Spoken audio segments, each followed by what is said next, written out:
One. Hello and welcome to our self-love practices. My name is Renier Jooster. And my name is Catherine Wolf.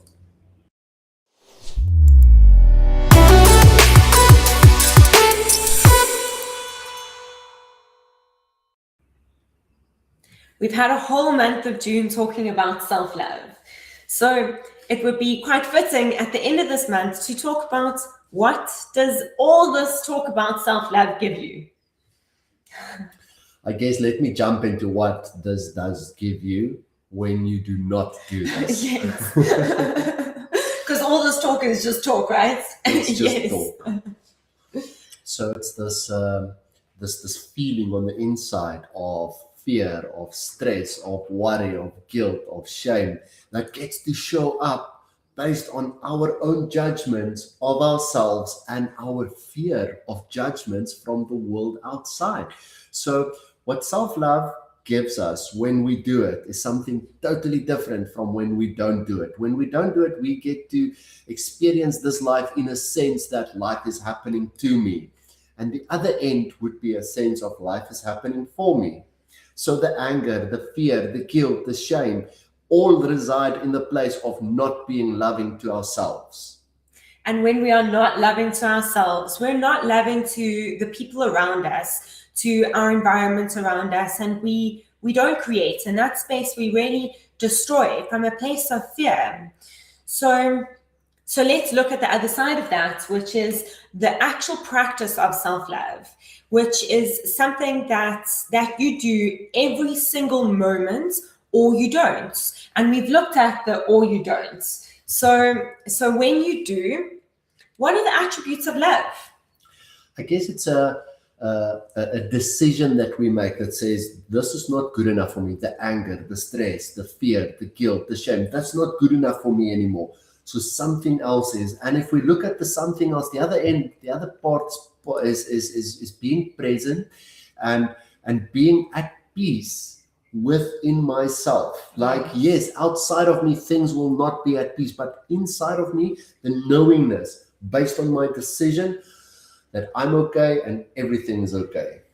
And in that space, the attributes of love get to come forth. And the attributes of love are really kindness, gentleness, lovingness, compassion, care, first towards ourselves. And when we've got it for ourselves, we're able to share it with the world outside. So in a practice of self-love, we really get to be all those things inside ourselves.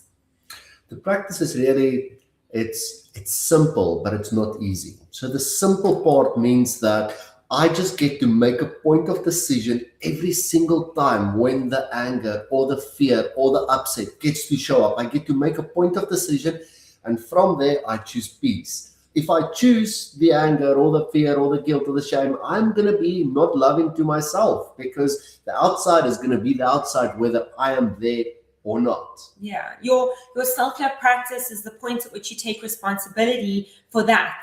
The point at which you stop making the things outside the reasons that you feel those things, and rather take responsibility that you're the only one that can make yourself feel anything. And is that what you're choosing? And if it isn't, or once you become aware, you can choose that maybe that's not what you want.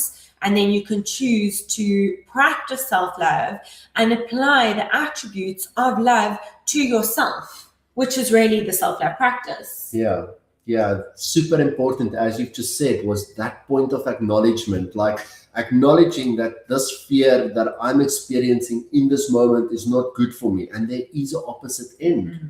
And the opposite end, based on that decision, is going to be peace.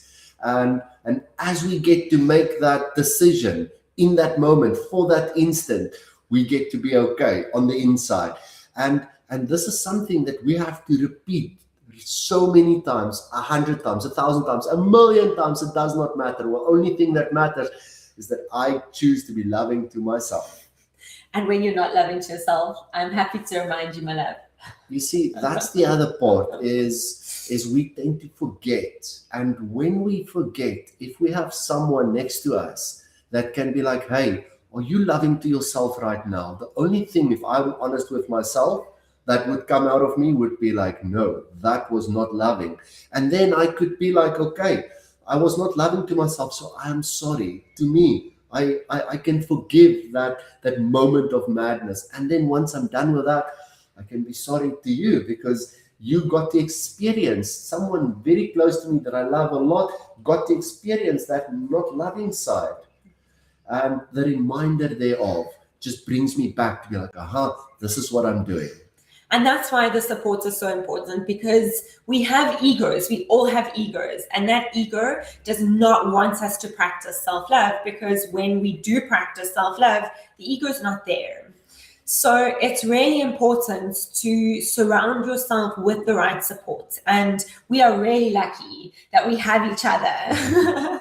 but not everybody has got somebody in their lives that's on the same page, that wants the same thing, and is able to show up for them in that way, which is why we're extending our own self-love practice to you. And it's why we understand the value of support so much, and why we do the work that we do, which is really to support you through your difficult times of making that decision, to make it a habit. Because once it's a habit, it's so much easier to apply. Yeah.